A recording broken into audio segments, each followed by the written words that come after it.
Hey, I want to welcome everyone to our briefing today on the new pressure vessel technology for first responder SCBA. I think the billing on this briefing is Advanced SCBA, and really what we're going to be talking about is a project that is leading potentially to new SCBA, and we'll show you some prototypes. But I want to thank the IFF for putting on this briefing today for everybody. We're letting Rich Duffy and Jim Brinkley participate if they want, but they're, as you know, quite busy during the presentation. So there's going to be the four of us today. Myself from International Personal Protection. We got Ben Motti from Mine Safety Appliances Company, Dana Brooks from Prince George's County Fire Department, and Michael Liabanco from Chicago Fire Department. The reason we have our two firefighters here is because they were participants in a series of field studies that we conducted to evaluate this new technology. So what I'm going to do is we're going to go over essentially a project that the IFF has undertaken to advance self-contained breathing apparatus for the fire service. And as background, it's important to understand where we are with the current technology.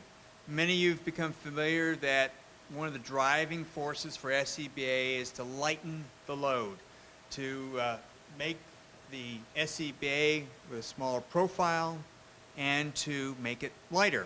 And a lot of that weight comes from the cylinder or pressure vessel that's used to provide the air for the self-contained breathing apparatus. In fact, it's about 1/3 of the overall weight. There have been significant improvements over the last 20 years. Now we're using carbon composite-based materials as opposed to the old aluminum wrap cylinders that were used years ago, although some of those are still in service.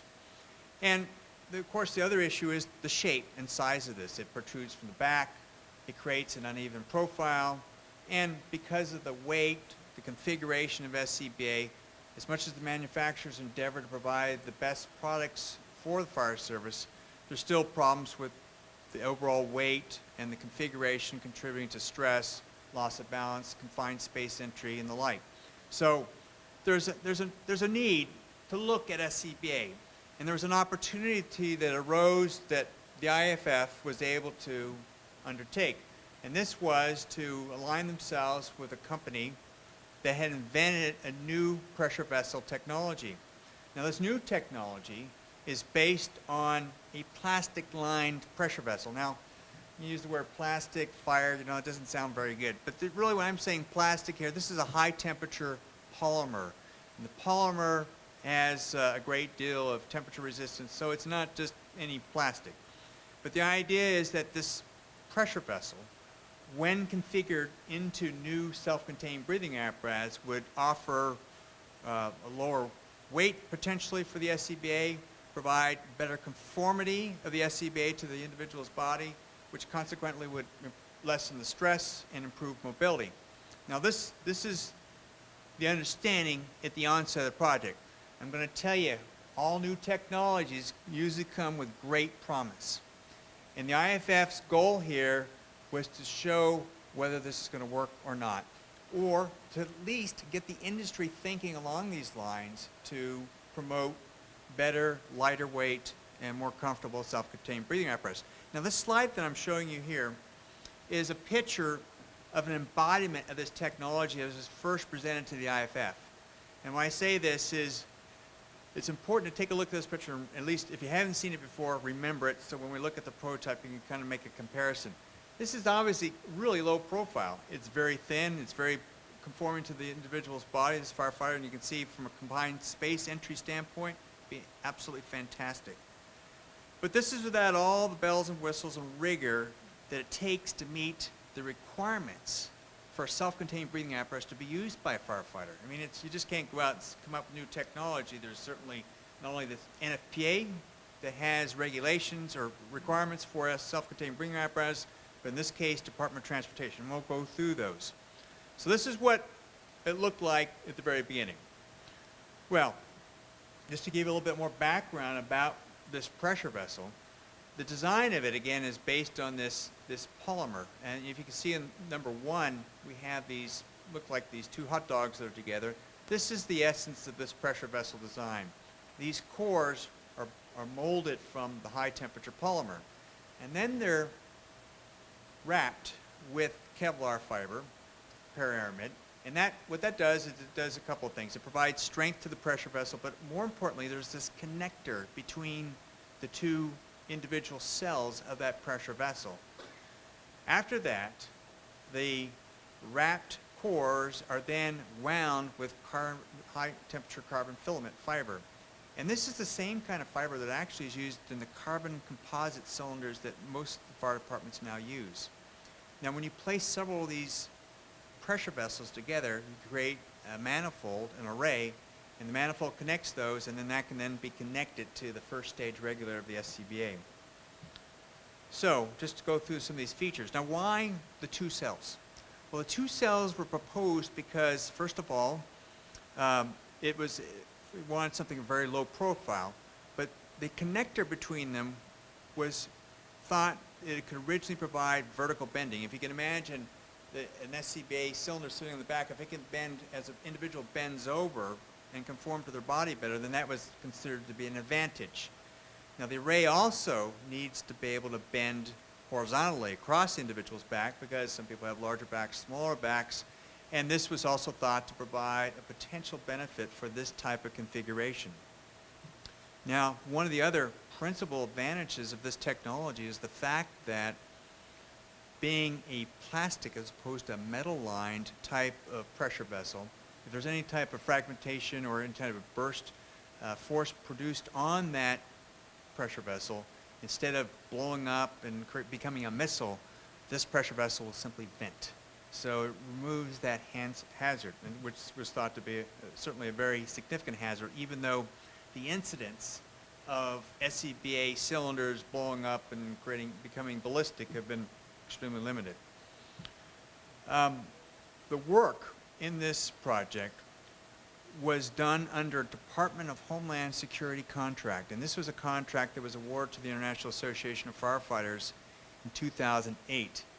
The whole purpose of this contract was to demonstrate that the new pressure vessel technology could replace cylinders in first responder SCBA. And as I mentioned, there was a company that invented this, a company that's known as Volcor Industrial. They were the ones that have patented and worked on the basis of the technology and assisted the IFF with the further development of the pressure vessels. And my company, which provided technical support, International Personal Protection.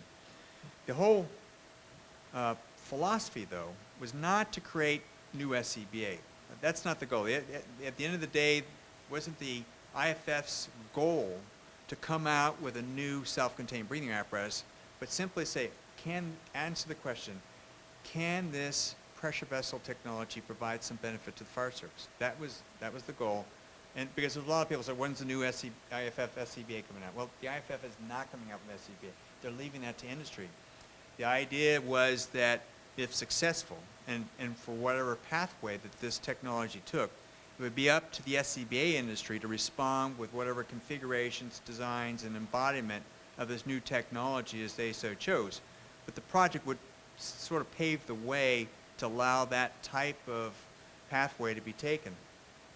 So, what are some of the things that we had to deal with in this project? Well, as I said, there's a lot of rules and regulations that apply to SCBA. In this case, pressure vessels are regulated by the U.S. Department of Transportation. Why? Because when they're transported, they become potential hazards. So any pressurized vessel, including the SCBA cylinders that you currently use, are regulated by the Department of Transportation. They set specific rules and requirements for the introduction of pressure vessels, which is all fine and dandy, with the exception that they cover existing technology. They don't have rules or requirements for new technology. So they use a special permit process by which you have to prove to the Department of Transportation that you have a safe technology that's viable in the intended application.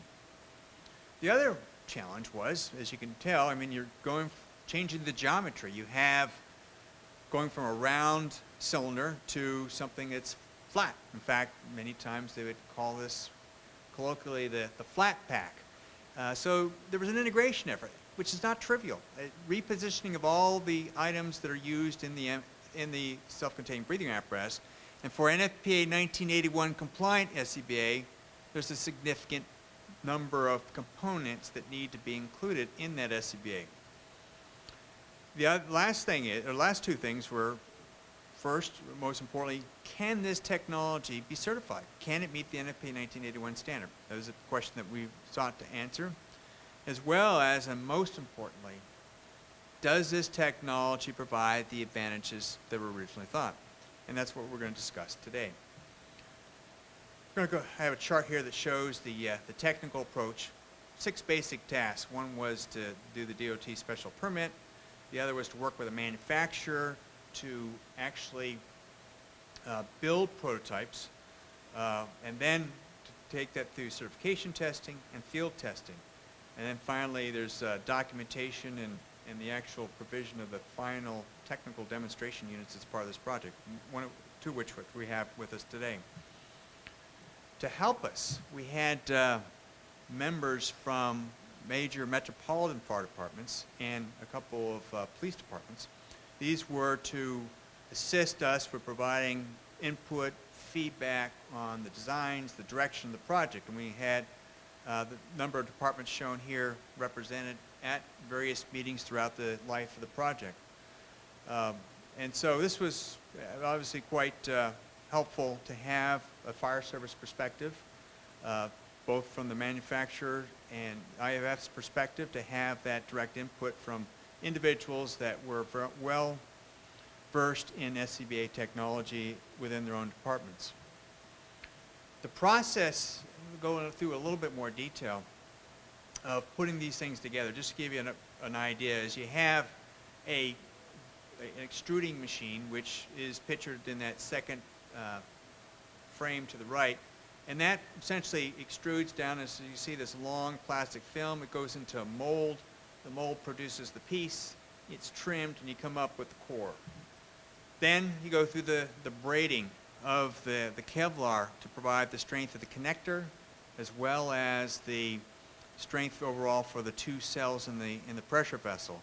This is an important step. Again, this is not trivial. It's, you know, how tightly it's braided, the thickness and size of the Kevlar fiber that's being used in the wrapper, the type of machine that's doing it, so on. These are all factors that had to be dealt with. Then, before you do further processing, you have to put the fittings on. And when Ben comes up to show you the SCBA, he'll actually show you the array inside the prototype and those fittings. These fittings extend on both sides, and these have to be attached before the final preparation of the pressure vessel. And then lastly, there's in terms of the pressure vessels, there's the filament winding, and this again is done with another type of machine. Again, with a very similar process or pattern that's used for conventional graphite type SCBA cylinders. And a lot of complications and aspects in terms of designing this. Now, when we first went to our technical advisory committee, we asked, you know, we can only go with one type of cylinder to start out with. You know, what rated service life do you want? Because the thinking was originally 30 minutes, and they said no, 45 minutes minimum. That's the only thing that will entertain.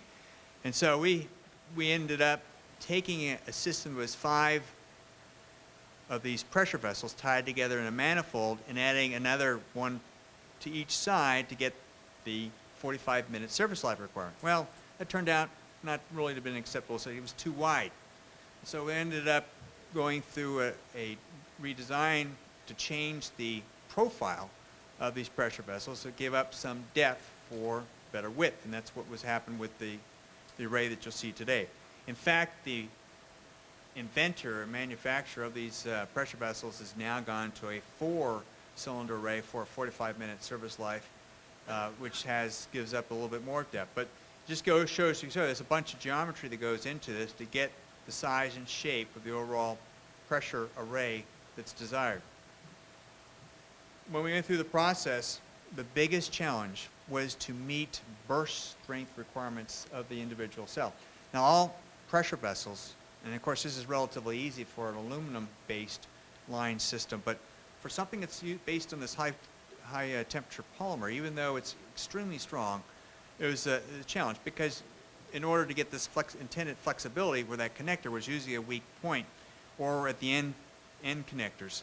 And so a lot of different changes had to be made. You know, how much filament was wrapped, how tight it was wrapped, the number of fibers used, and the external final processing, the pressure vessels, all were contributing aspects. And it was back and forth for months, if not actually more than a year, to get it right and meet the DOT's requirements for a burst strength of this pressure vessel, which turns out to be 3 times the operating pressure. So that was one big challenge. The other thing that was a challenge in this project was to come up with a manifold that was bendable, but also didn't contribute to the weight. And so a variety of designs were considered. MSA came up with their own design and was a strong partner in this project to come up with some really innovative ideas on how to put the prototype together and configure the SCBA prototypes. As you can imagine, though, when you have a manifold, you have an end. I mean, you can come off the center, but if you come off the end, that means your valve and your pressure gauge has to be located somewhere, and so those were challenges in the process. The other thing that's very different about this type of pressure vessel and technology is the fact that there's no gel coating. You see the hard coating on the outside of a conventional SCBA. It's called gel coating, and it's there to protect the carbon fibers. Now, but as with anything, you put on the SCBA, it adds weight. So the inventors decided that the best approach was to use some kind of soft cover. In this case, something like the types of materials used in your turnout gear.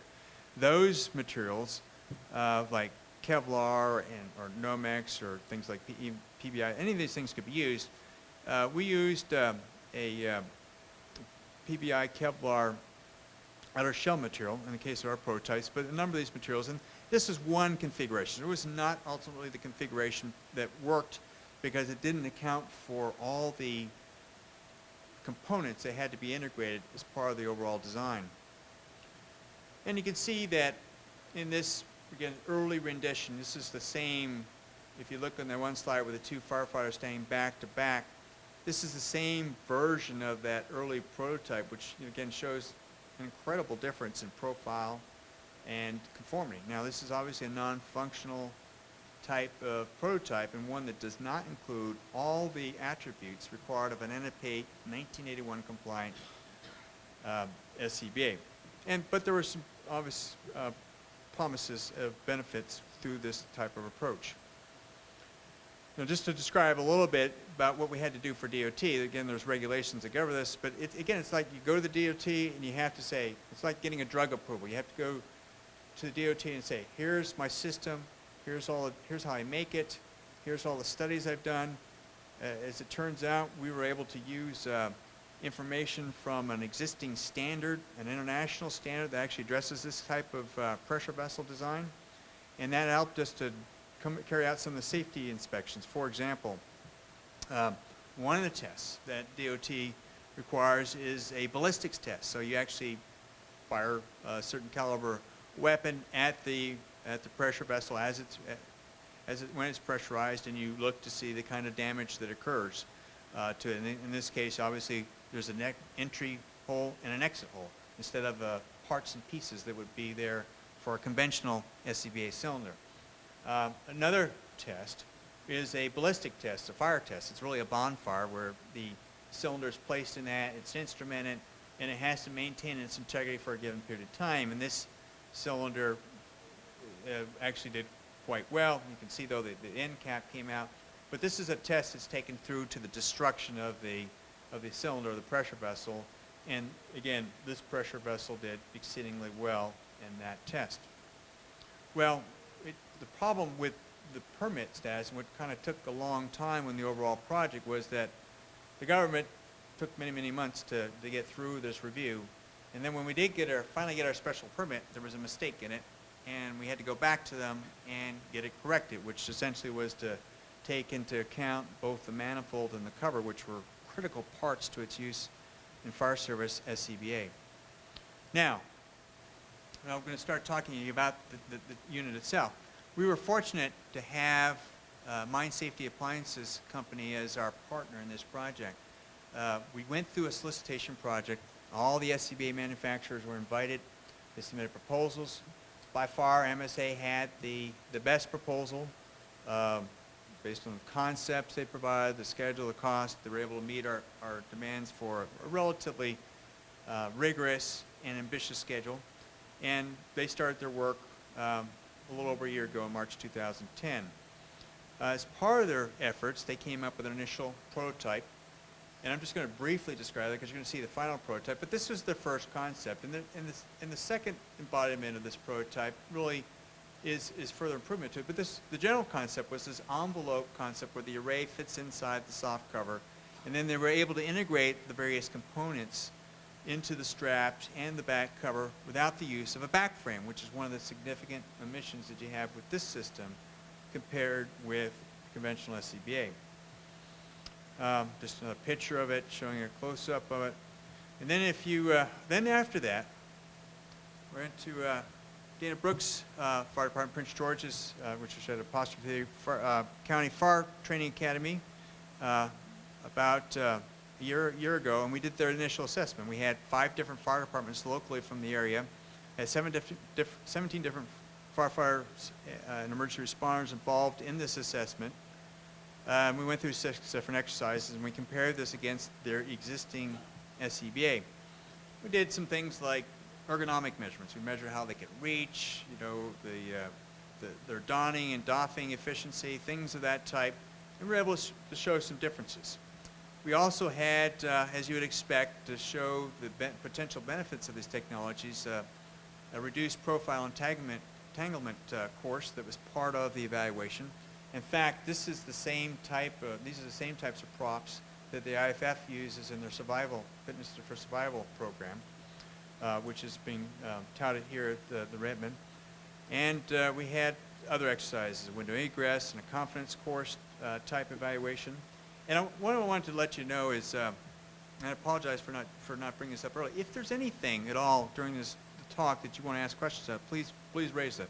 But we have Dana here not only to demonstrate the prototype SCBA, but for you to ask her questions.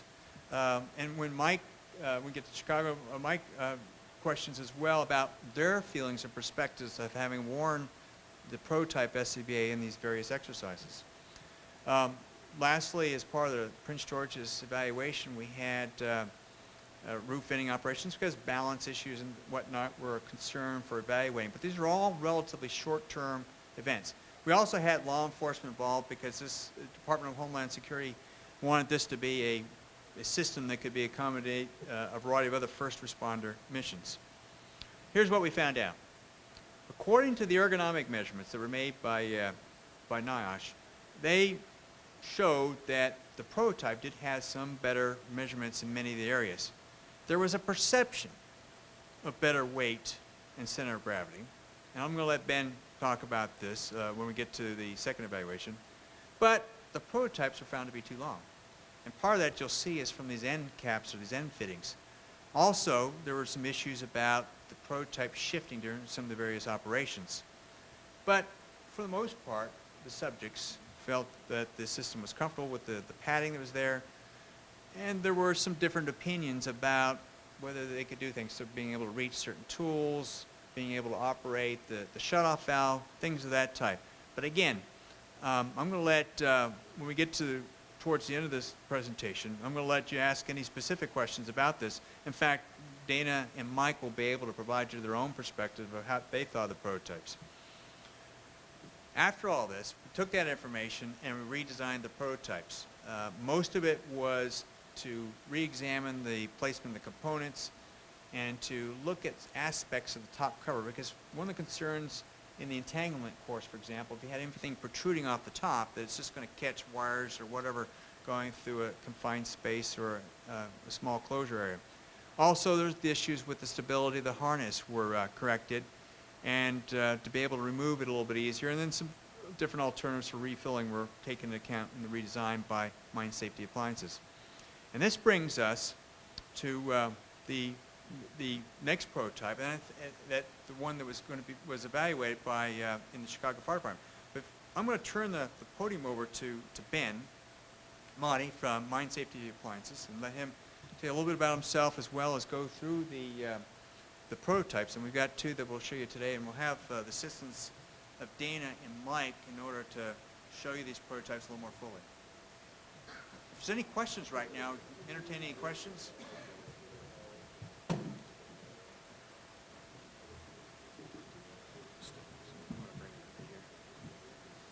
Thanks, Jeff. As Jeff said, my name is Ben Motti. I'm a product manager at MSA. I sort of worked as a project manager for this development effort with the IAFF.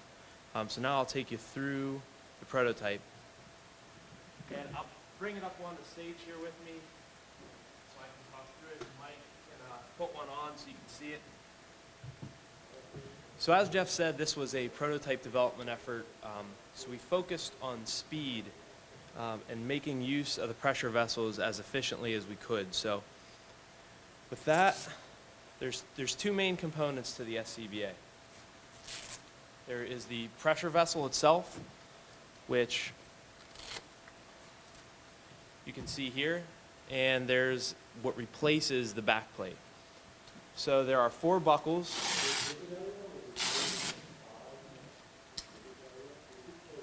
that separate the 2 units, along with an air connection. So similar to your current SCBA, you have your breathing air contained in one unit and everything else on a second unit.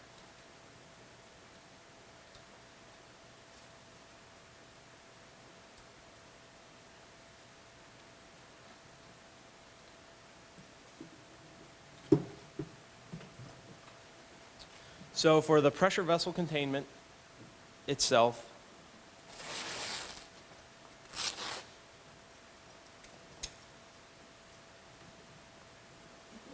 we started off with the 5 pressure vessels from Volcor. So the development really centered around these 5 pressure vessels. As Jeff said, there is a flexible connection in the middle. So if you can see how it flexes in that direction, so when you bend over. We actually found out during the Chicago evaluation that when it's pressurized, it does not flex. Now, Volcor has a second generation of this technology, as Jeff said. That's only 4 pressure vessels, and they increase that flexibility. So that's something that would have to be tested in a future version to see if it actually added any flexibility. From there, we custom designed a manifold. So the manifold itself actually has about 9 connections when compared to a current cylinder-to-cylinder valve with just 1 connection. So it flexes this way, as you can see, so it could flex around a firefighter's back. The hoses are based on the high-pressure hoses that we use in our current SCBA, and they actually do flex whenever it's pressurized. So during Chicago, we saw that there was able to be some flexibility around the firefighter's back. The strapping system you see here is really for weight management.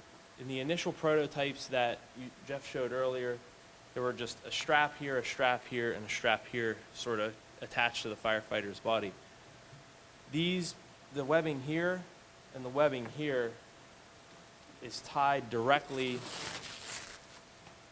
to the strapping system on the back. So the weight of the pressure vessels is managed on the back plate through the strapping system. Then down here, I'll sort of button it back up to make it a little easier to show.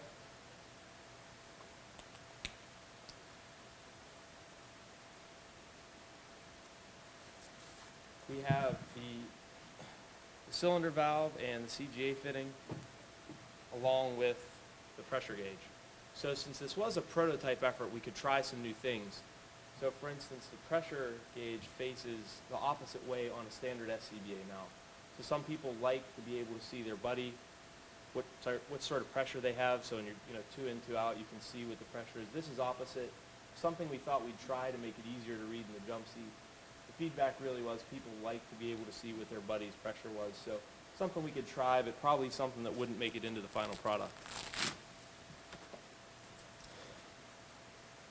Looking at the back plate, as you can see, it's completely flexible. So just fabric with some padding. You have your CGA fitting as well as your FT17 fitting, your quick fill fitting that you can rotate in to remove the entanglement hazard. As Jeff said, during the Prince George's trial, we had some hang-up problems where people were getting caught as they went through the confidence course. One of the reasons was the low pressure alarm was at the very bottom on the pressure vessel. So we moved that up to the top. Again, since this is a prototyping effort, something we could try. During Chicago, the feedback was that this was much too loud, really got in people's ears too much. So something interesting to try, probably wouldn't follow into a product. The rest of it's pretty standard to our current SCBA, so we could get on air quickly. The same electronics and the same pneumatics that we have now. The big question everybody asks is, how much does it weigh? Did I cover everything you'd like? Okay. So we took and we compared it to a current NFPA compliant breathing apparatus. This covers the pressure containment, and if you look, you can see that this configuration compared to a current SCBA cylinder is almost 5 pounds heavier. A lot of that weight, as you look, is in the cover itself. One of the issues that would have to be addressed long term with this technology is the cover. How durable is it? How does that raw carbon fiber abrade up against the fabric? One of the things Chicago brought up was what happens when this gets soaking wet and then gets thrown back in the truck or just hung up back at the house. So that's really an area of opportunity for manufacturers. They look to commercialize the technology, especially with weight. You'll see in the analysis that there was another pound or so for flex limiters. One of the things that needs to be validated is how durable is this flexible connection out in the field. You guys set your SCBA down pretty easily after you come out of a fire. You just set it down gently. Everybody's really careful when they walk around it. So an SCBA now can take a pretty good beating, getting dropped on the ground, kicked, whatever. This is sort of an unknown. What happens to these joints if I set this down and then somebody sits on it by accident or throws 2 or 3 more SCBA on top of it? So to protect the Chicago firefighters during the field trial, just in case, we had these limiters in here to prevent these from flexing. Looking at the next, sort of the rest of it, there's not much of a difference as you look at the electronics and the pneumatics. This unit was a little heavier, primarily due to this extra connection here. So there's not a whole lot of opportunity just in the NFPA components. So how you package everything is really where the opportunity is. With that, turn it back over to Jeff. Thank you, Ben. So, yes, we had a question. Sir, what's the strength of the straps? When you convert the harness, you put the waist strap through the legs. If I were to yank on that, there's the soft pack and a big frame so you can come apart. Be able to lift them up. Yeah, that's something that we didn't evaluate. The Chicago firefighters actually brought that very same question up during the second field trial, and I believe that's something that will be included in the final report. And it's worth noting, Jeff will cover this as well, everything we learned here will go into a final report for the IAFF, and really all the manufacturers will have the benefit of the information that we found out during the field trial. No. Thank you. If there's any other questions, I'm going to go ahead and we'll go through the rest of the presentation. Then I want to open it up for whatever questions that you have. And of course, you can ask questions throughout any of these slides as well. Once the prototype redesign was finished, we went through our one last evaluation. That was at the Chicago Fire Department. Mike was one of our participants here. In fact, one of Mike's interesting experiences was that when going up the stairs, he fell backwards onto his back. And I think if there's any one benefit that probably showed with this technology compared to the existing is falling on a flat object is a whole lot better than falling on a rounded large object. So Mike was not injured or got back up and started doing the rest of the exercises. So that helped. Now, I might let you ask questions of Mike how that happened or how he felt that made a difference for him. But in Chicago, we took it a step further. Now, the big difference between Chicago and Prince George's County is, at the time in Prince George's County, we did not have the approval to be able to go on air because the DOT hadn't issued the special permit. By the time Chicago came around, we had that approval, so we were able to do live air tests. Now, what we decided to do is to go use extended operations, where simulated ladder and engine company work, And this would take it through the duration. We were having people run out of air. And again, the comparison with their existing SCBA. And went through a number of ratings of this system. To give you an idea of the types of simulations, we used Chicago Fire Academy.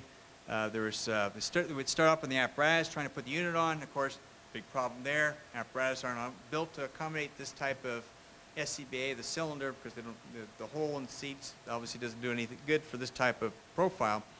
But so issues about even being able to put this on inside a conventional apparatus.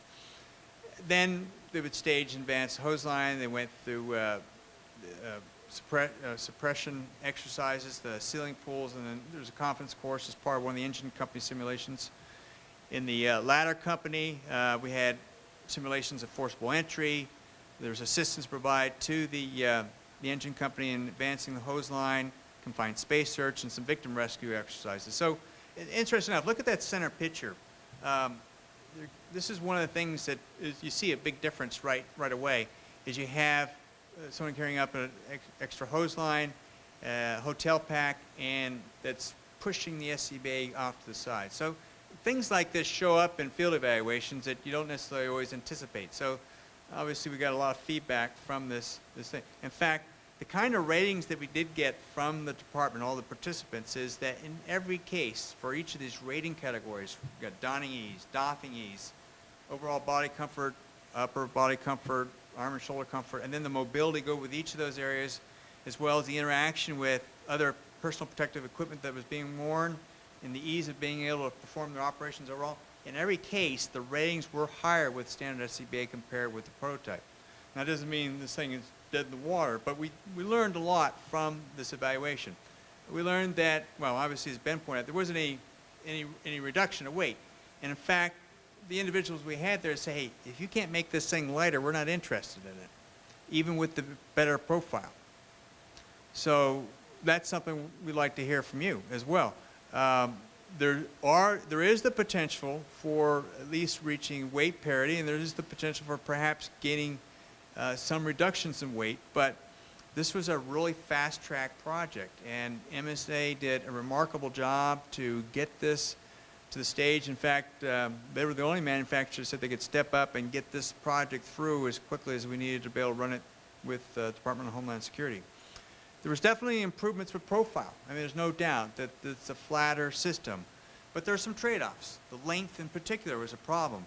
You have individuals that would lean back and their helmet would fall off as they hit the top of the pressure vessel array. The stability, we had kinds of comments are all over the map. Some people loved it, some people thought it had shifted.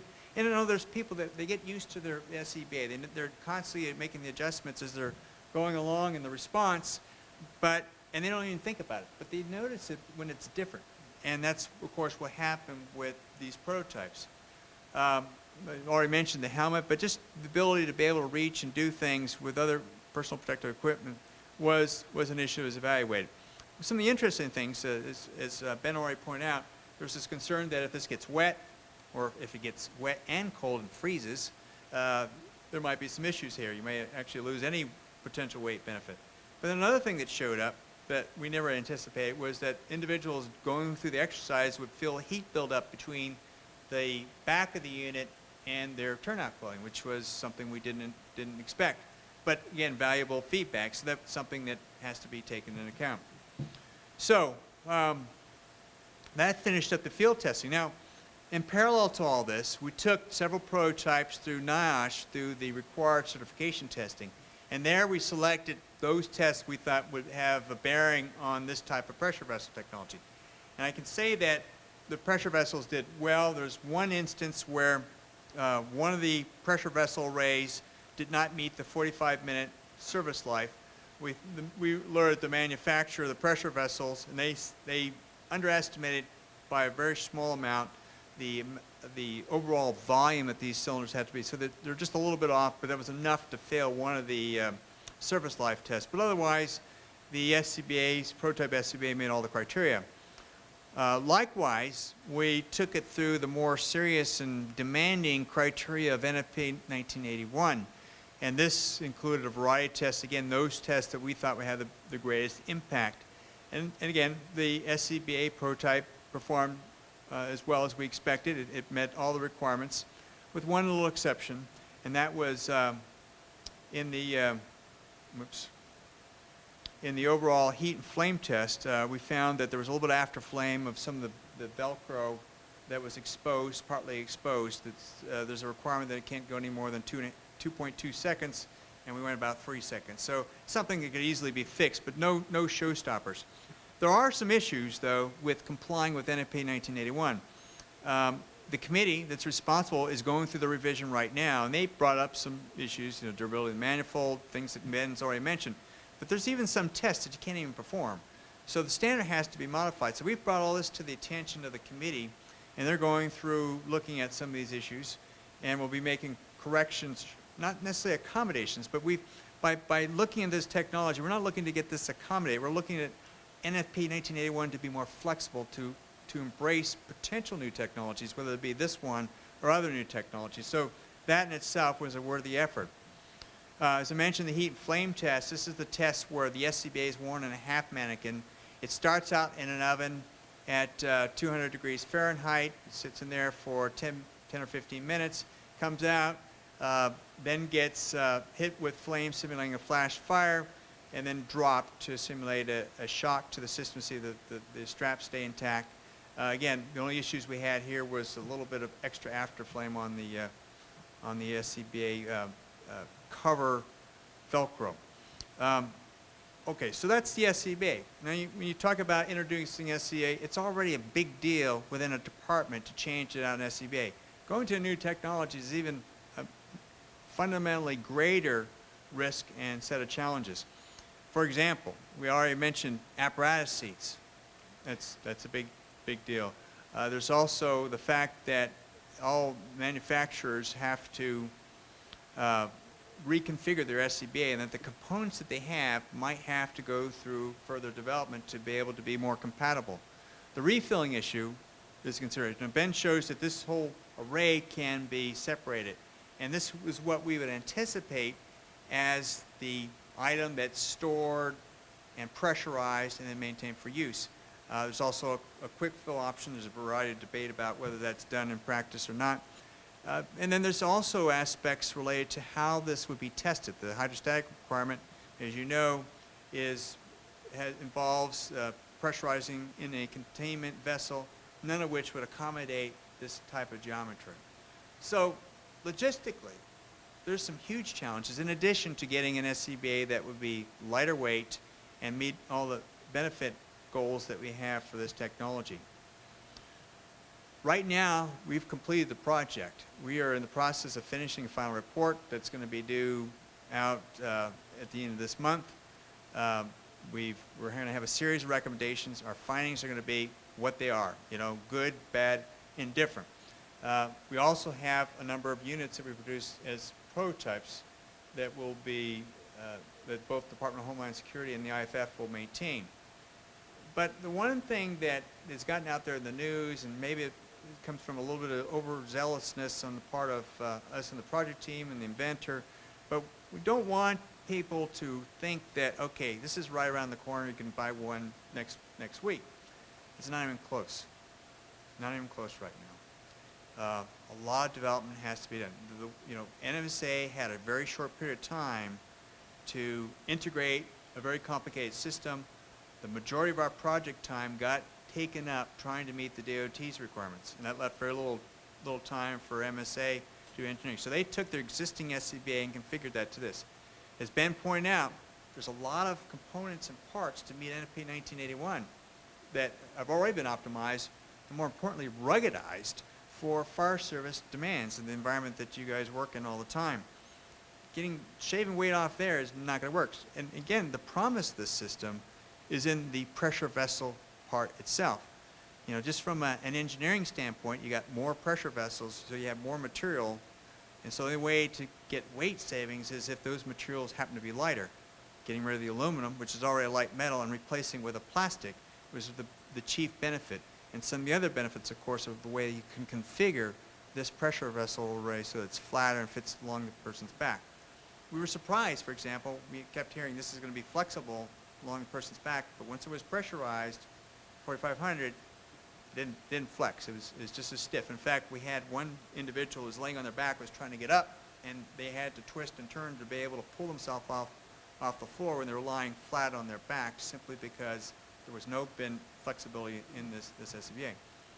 So, when could something like this even be possible if some of the other parts of this process are worked out? NFP 1981 is being revised right now. It's just in the proposal stage, or finishing up the proposal stage, so it's another 1.5 years away from introduction.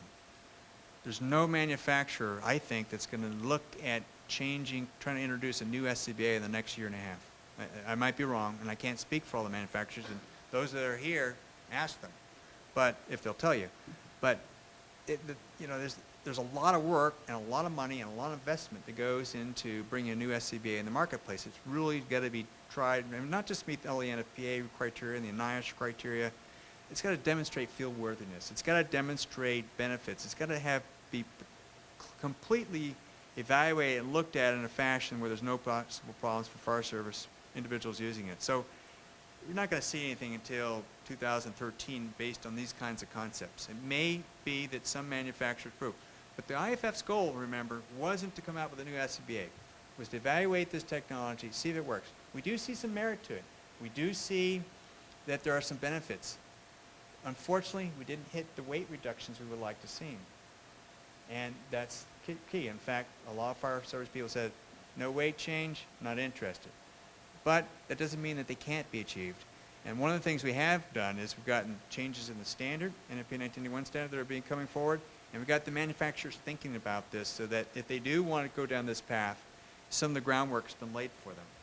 So with that, I'll turn it over to questions and answers. And I want to encourage you to ask both Mike and Dana, who participate in our field evaluations, particular questions, what they thought. In fact, Dana, did you want to say anything yourself? I don't want to put you on the spot. Well, I am putting you on the spot, but if you want to just say some of your findings and feelings about it, and I'll let Mike have the same opportunity as well.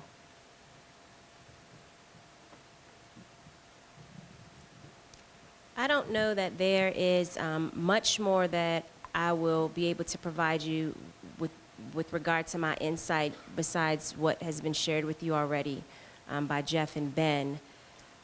Being part of the first pilot program, unlike Chicago, we were not able to breathe air. We didn't have working units. But I can say that overall, with the departments and the jurisdictions that did participate in that particular test pilot program, they were very excited to be a part of it. The initial response was that someone's listening to us and someone is really trying to bring forward something that will benefit us moving forward with the lightweight, easier maneuverability, things of that nature. And our feedback as today then was received very openly. They wanted us to be candid. They wanted to hear our negative perceptions just as much as they wanted to hear the positive, if not more so, for the purposes of moving it in a direction that would serve us. So aside, again, from what was shared, I know that one of the things that may not have been touched on specifically in moving forward, they may, with it being right here for you to see, the straps, the ducktail was one of the biggest problems, but the straps, with it being perceived as a lighter weight on our back, because that's what we perceived it to be, and maybe from a better distribution on us, weren't staying secure enough in tight spaces. So when the straps would loosen up and you were kind of losing that on you, it wasn't one with you to be able to work very effectively with trying to readjust yourself to get out of your situation. So we were continuously trying to get it tighter on us and more secure in those tight spaces instead of it losing and becoming more of a hindrance. But one of the things, again, that they received our feedback on, and hopefully moving forward, it would be addressed along with the other issues that have been discussed here. Mike, speak. Now, myself, I like the system. they definitely got to take care of the corners for when you're going through confined space and stuff. But I like how it sits on my body. Maybe it's made for a small guy, because you don't get that shifting like you do with your regular SCBA when you're forcing entry, you're swinging the sludge and stuff, you're pulling sealing. I had no issues with that. Where with my regular SCBA, it's never comfortable on me. When you're running around, I use as an example, I used to work in an area with a lot of nursing homes. You get them cold boxes all the time. You're trying to find out where to reset the box. You're walking around that building and it's constantly used to fall off my shoulders, even with the chest strap on. You don't have any of those issues with this for a guy my size. I can't tell you what the bigger people went through. I call them normal size firemen, but this worked for me. The issue, when you're raising a ladder, you can't look back to see the fly. It knocks your helmet off. That's something they had to take care of. I use it on a peak roof where I straddle the roof to chop. There's no shifting in it. In Chicago, we don't wear an SCBA on a roof. It's not mandatory to wear an SCBA. So I think that's coming in the future. I'm sure most departments, it is mandatory. So I wanted to try it out, and I could swing that axe with no problem up there. So I think that's all I got to say there. Unless you guys have some questions for us. Look, we're open for questions now, so anyone wants to, yes. I just want to hear from Dan and Mike, both personally, I guess, bottom line, like, yeah, this is the future where the manufacturers are going to go, or they're going to change the bottom line today. You're going to choose one, that one or the standard SCBA. Oh, you'd have to go with the standards still. They have issues, you know, and we also didn't even try on dragging a fireman with it. I mean, now with the hard bottle, it's really easy to grab it and drag them out of the building. I don't know what the issue is going to be with this, with the cloth, because now we're going to have some friction. There were some things that we didn't have time to go through when we were doing the evolutions. So you know what you have, you get used to it. We're always afraid of something new. Yeah, I think probably a big part of transitioning, if ever we get to where all the elements of its use are tested, is going to be in training and its new design. You know, we found in our test house that a lot of what we were doing, which we were maneuvering in ways that we do with our SCBA that weren't working as effectively, with some coaching, we were able to get it done, and when we went through a second or a third time, it became easier. But that's just because now we're thinking differently, understanding what we're working with. So it definitely get involved in training element to it in order to make a successful transition. That's a really important point, is that we got questions, and I think people notice things because it was different. And as Dana pointed out, when you're used to moving a certain way with a conventional SCBA, this would force you to do things differently. Not necessarily worse, but different. But you'll notice that different. Now, sometimes that different is bad, and it just depends on the particular operation. Yeah, we have another question. What's the procedure for refilling it on scene? So what we did during the Chicago evaluation, which was our only real opportunity to test the air, was to use the quick fill connection. Or no, actually we did use the CGA fitting. Yeah, so we separated them and we used the CGA fitting and used the Mavis air truck.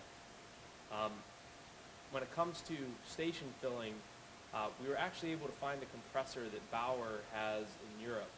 There's an Italian Navy SCBA that has 2 large bottles, and they just happen to have that containment already. So for our own internal testing, we got one of those Bauer compressors and did all the filling in there again through the CGA connection.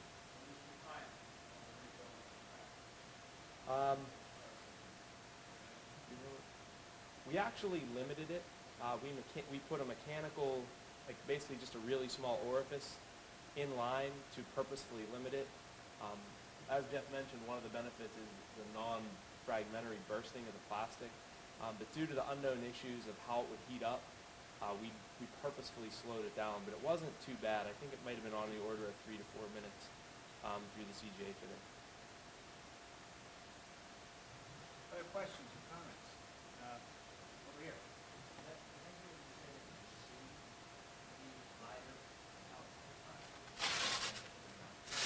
What is the actual weight? Well, the weight for the units that they wore in Prince George's was, they were heavier than the conventional SCBA. So they actually reported, we didn't tell them what the weight was. We just said, try this on, try this other one on. And they, for the most part, not everyone, but a number of firefighters said felt like.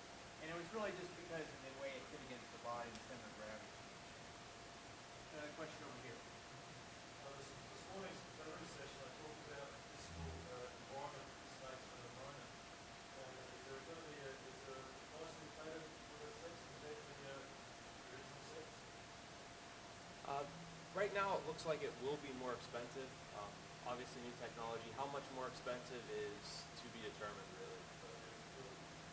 Management for the money that's going to be Yeah, certainly. Which is another reason why, any manufacturer is going to be reluctant to go through a, significant consumer technology for the additional units. That's what we're going to bring out to SCBA. Other questions?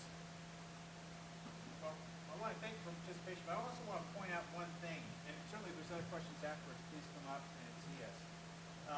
The IFF does projects like this for a reason, and I hope that you as the membership appreciate that.